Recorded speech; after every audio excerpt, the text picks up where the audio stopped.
¿Qué tal? ¿Cómo están amigos y amigas de esta comunidad? El tema de la reforma judicial, por supuesto, que sigue bastante, pero bastante caliente, intenso, desde diferentes aristas, la discusión legislativa, la discusión política, pero ¿qué pasa en los hechos? Y más allá incluso de el escenario actual, qué ha pasado a través de los años con distintos escenarios, distintos aspectos del poder judicial de nuestro país. Uno de los órganos fundamentales del mismo es el Consejo de la Judicatura. Algunos lo consideran como el vigilante de los jueces, el árbitro, dicen otros de los jueces, el encargado de impartir justicia entre los que imparten justicia. Hay un trabajo de verdad muy recomendable, de verdad échenle un ojo en Quinto Elemento Lab, usted lo sabe en su página, en su sitio que es quintoelab.org, que se titula, se lo digo en este momento, Jueces sin castigo, las fallas de un sistema negligente. Es de la periodista de investigación Zoraida Gallegos, a quien tenemos por supuesto el honor de recibir aquí en nuestro espacio, en nuestra comunidad. Zoraida, un placer, gracias por estar con nosotros. Un gusto por la invitación, Jesús, de estar aquí con tu comunidad. Gracias. Pues a ver, platícanos un poco, jueces sin castigo. ¿De a qué hablamos cuando nos referimos a ello, a los jueces sin castigo, a las fallas como titulas de un sistema negligente? Pues justo como comentabas ahorita, esta investigación nace de una pregunta muy simple, pero que luego se convirtió muy compleja resolverla. ¿Quién juzga a los que imparten justicia? Y esta investigación nace desde hace muchísimo tiempo, mucho antes de que se pusiera en el centro del debate la reforma judicial que ahora plantea bueno, que planteó el presidente y su grupo.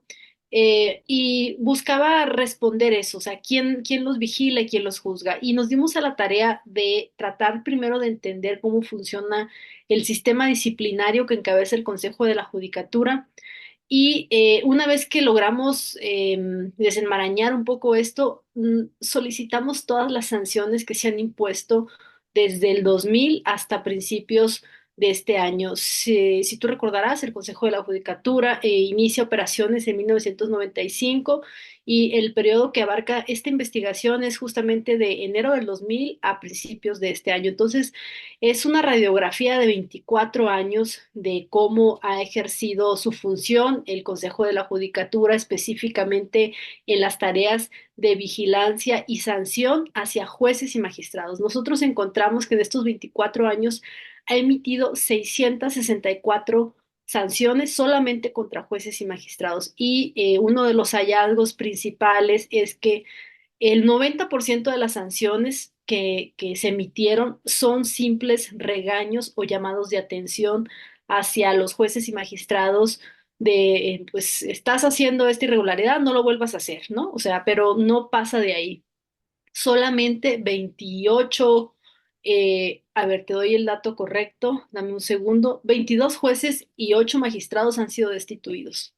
Estamos hablando entonces de un sistema disciplinario que cuando descubre que alguno de sus integrantes está, por ejemplo, contratando a un familiar o lo tiene de chofer o lo tiene haciendo otras tareas en casa o incluso eh, algunos de ellos acusados de acoso laboral, hay mucho acoso laboral, hostigamiento sexual. Hay casos de jueces que incurren en dilación, que pueden llevar asuntos meses, años y no se resuelven.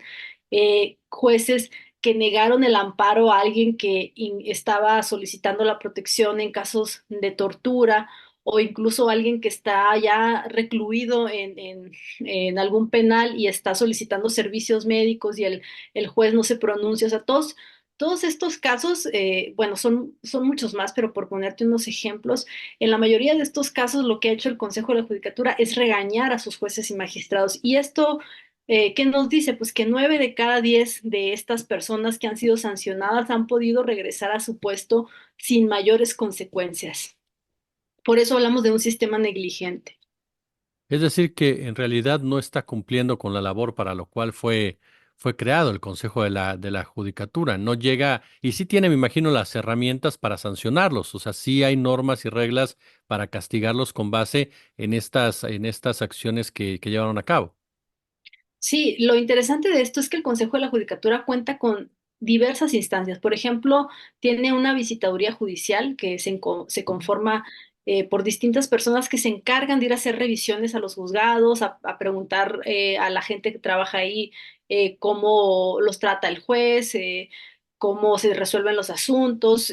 Son visitas, hace visitas ordinarias, que son visitas ya programadas, y visitas sorpresas, como pues para cachar alguna irregularidad.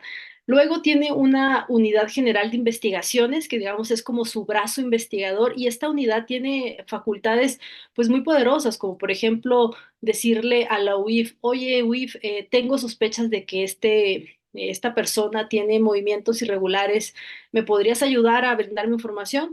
O incluso a la Comisión Nacional Bancaria y de Valores, de, oye, ¿qué cuentas bancarias tiene esta persona? ¿Me puedes mandar información? Y pese a que cuenta con todas esas áreas, facultades, lo que encontramos es que cuando el Consejo de la Judicatura aceita la maquinaria, por así decirlo, y actúa en contra de ellos, es porque hay un escándalo mediático o hay algún personaje de mucho poder, no sé, algún gobernador, algún fiscal que le dice, oye, este magistrado o este juez está haciendo esto y lo estamos investigando. Entonces es cuando ellos emprenden una investigación interna que puede ya terminar pues en la destitución o en la inhabilitación de ellos, pero antes no. Lo que sí hace mucho también, es otro de los hallazgos, es que si en un juzgado o en un tribunal los mismos empleados le dicen, oye, es que este juez pues nos está acosando, está pasando esto, lo que hace el consejo es que lo mueve del lugar, o sea, lo cambia de órgano de adscripción. Si ahí siguen las conductas, puede que lo vuelva a mover a otro órgano o pueda que ya decida iniciar una investigación en contra de él. Pero esto también es un poco subjetivo también dependiendo del personaje. Y otra de las cuestiones también que me gustaría resaltar es que estos órganos de disciplina, como la visitaduría, como estos que te mencionaba, están integrados por magistrados y incluso por subordinados de los mismos magistrados. Entonces, uno de los expertos que entrevistábamos nos decía, pues es muy difícil venir a ejercer la disciplina entre pares, sobre todo entre amigos, entre conocidos, incluso entre familiares por el nepotismo que hay. Y creemos que pues esa es una de las fallas que ha llevado a que este sistema disciplinario no opere como debería de funcionar. Y este último punto que bien señalas, que tanto se ha estado discutiendo también en los últimos días, en las últimas semanas, la cantidad de familiares, parientes que existen al interior del Poder Judicial. Algo que me llama mucho también la atención de tu excelso trabajo, Zoraida, es este tema de que recibieron millonarios depósitos en cuentas bancarias, en muchas ocasiones algunos de ellos. Sí, es justo lo que te decía. Cuando ya el consejo emprende su investigación y le dice a sus áreas, a la Contraloría o a la otra que empiecen a investigar, es cuando ellos ya se percatan que hay inconsistencias en su evolución patrimonial, bienes que adquirieron y no los reportaron, cuentas bancarias que encontraron y nunca las declararon, o digamos encuentran bienes que superaron los ingresos que percibieron o que no se pueden o que no corresponden a lo que ganaban como magistrados o jueces, y es cuando empiezan pues a investigarlos y a sancionarlos. Y muchas de estas conductas, Jesús, otra cosa importante, es que cuando el consejo ya decide actuar es demasiado tarde, porque muchas de Ujú. las conductas ya prescriben, o sea, hay tiempos para poder investigar. Y el consejo ya a veces ni siquiera se puede pronunciar sobre esas conductas. Hay, por ejemplo, hay un caso de un juez que luego fue magistrado muy polémico, Guadalupe Luna Altamirano, si ustedes lo googlean, es un señor que estuvo muy presente en los medios porque él era muy mediático y le gustaba salir a defender sus sentencias. Y él emitió varios fallos a favor de miembros del cártel de Sinaloa. Uno de sus fallos fue justo a favor del hijo del Chapo Guzmán, de Archibaldo, diciendo que él no podía sentenciarlo por lavado de dinero porque no se podía comprobar que el papá, o sea, que el Chapo fuera narcotraficante. Entonces, digamos que era una piedrita en el zapato para la entonces PGR, y la PGR es la que pues empieza a investigarlo y encuentra elementos y le manda un oficio al Consejo de la Judicatura que obtuvimos vía transparencia, donde justamente se puede ver esto de cómo le dice, oye, este juez está pues yendo en contra de la Administración de Justicia, y el Consejo es cuando decide actuar. Pero digamos, lo que notamos es como una resistencia a sancionarlos, a juzgarlos, a hacer el trabajo que debe hacer el Consejo. ¿La Fiscalía General de la República tiene algún papel en esta dinámica? Si se presentan denuncias penales y demás, ¿tiene algún tipo de responsabilidad? Sí tiene algún tipo de responsabilidad porque justamente algo que encontramos es que el Consejo de la Judicatura presenta en estos 24 años 23 denuncias en contra de jueces y magistrados en los que detectó que podían estar cometiendo un delito y da vista al Ministerio Público. Y la Fiscalía, a partir de estas denuncias, inicia 28 indagatorias por delitos que van desde lavado de dinero, abuso de autoridad, defraudación fiscal, enriquecimiento ilícito, y digamos que la Fiscalía empieza sus investigaciones, pero de todos estos casos, solamente 7 son los que consigue judicializar, que es decir, llevar ante un juez. Por ejemplo, otro dato importante que damos es que al momento hay 14 carpetas de investigación que continúan en trámite en la fiscalía, a pesar de que 5 de ellas llevan más de 10 años en ese estatus, o sea, recabando pruebas en investigación. Entonces, estamos hablando también de una parte deficiente por parte de la fiscalía de poder, pues, tener todos estos elementos probatorios para poder llevar el caso ante un juez. Y que como bien señalas, falla todo un sistema, hay fallas, por supuesto, en la propia detección de los casos.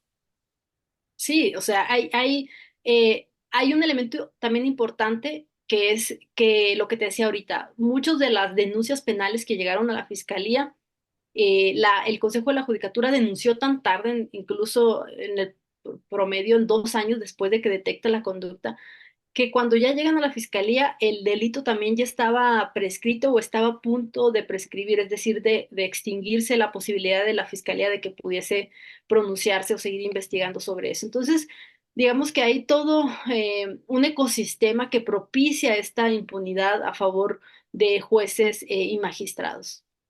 Oye, algo que me llama la atención para que la gente lo tenga en cuenta y que lo mencionas también, por supuesto, ahí lo tomamos, es que hubo un juez que hasta murió en un momento dado, ¿no? El proceso que llevaba hasta murió, Ah, sí, sí, de justo tanto una de tiempo.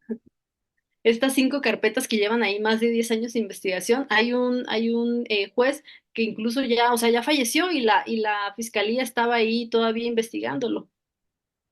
Oye, Zoraida, ¿cómo impacta esto en el mexicano y mexicana de a pie? ¿Cómo impacta al ciudadano este tipo de comportamiento por parte del Consejo de la Judicatura?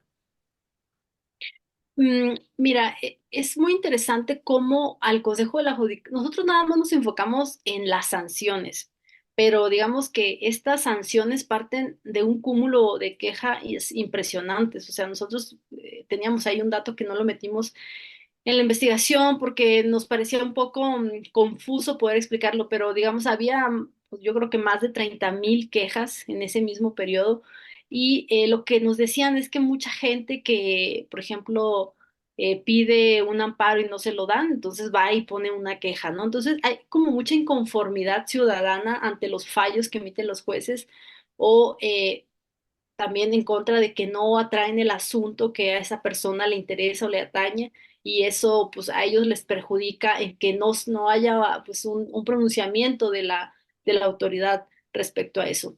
Y obviamente también es un mensaje pues muy lamentable el que el máximo órgano de impartir justicia en este país no tenga las capacidades y no tenga la disposición de sancionar a los suyos. O sea, creo que es una pésima señal el Consejo de la Judicatura tenga estas cifras en cuanto a su sistema de sanciones. Se habla en esta iniciativa de reforma judicial que ya fue aprobada por la Cámara de Diputados, tú lo sabes mejor que yo, ahora se discute en el Senado, de desaparecer al Consejo de la Judicatura como tal, de sustituirlo por dos órganos, si no mal recuerdo, particularmente lo que es el Tribunal de Disciplina. Eh, ¿Qué diferencias has notado tú con base a esta investigación que has llevado a cabo entre ambos, entre el Consejo de la Judicatura y lo que se está proponiendo para sustituirlo? Sí, como bien mencionas, la iniciativa de reforma judicial está proponiendo eliminar el Consejo de la Judicatura para crear dos órganos, un órgano de administración y control y un órgano que se llama Tribunal de Disciplina Judicial. Y este Tribunal de Disciplina Judicial se habla, o por lo que se ha podido apreciar en la iniciativa, es que será un órgano muy poderoso porque ya no solamente va a sancionar a los jueces y magistrados, sino que también tiene facultades para investigar a los ministros de la Suprema Corte de Justicia, cosa que hoy no existía. La Suprema Corte se regía parte de lo que tenía que ver el sistema sancionatorio del Consejo de la Judicatura. El Consejo de la Judicatura no podía sancionar a los ministros. Entonces, este tribunal pues tiene un poder enorme y una de las preocupaciones que hay sobre este nuevo tribunal es justamente los alcances que puede tener y el poder que puede tener. ¿Por qué? Porque en la iniciativa se habla de que este tribunal tendrá facultades para investigar y sancionar a aquellos servidores públicos, incluidos jueces y magistrados, digamos que incurran en contra del interés público o de la adecuada administración de justicia. Y estos términos para los expertos que entrevistamos son términos muy ambiguos y ellos alertan pues de que podría haber una especie de cacería de brujas en contra de jueces que dictaran resoluciones no favorables para el oficialismo, ¿no? Entonces, ese es uno de los riesgos.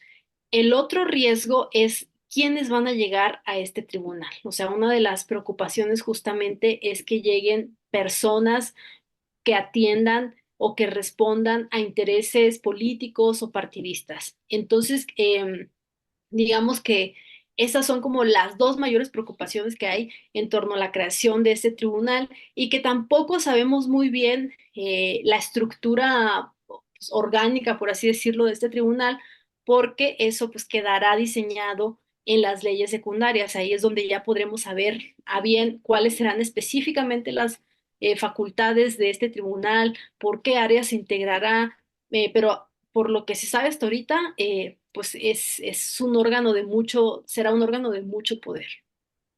Mira, Zoraida Gallegos, yo de verdad, amigos y amigas de esta comunidad, les reitero, échenle un ojo en el sitio de Quinto Elemento Lab a este excelente, excelente trabajo que realizó la periodista de investigación Zoraida Gallegos. Zoraida, de verdad, muchísimas gracias por acompañarnos.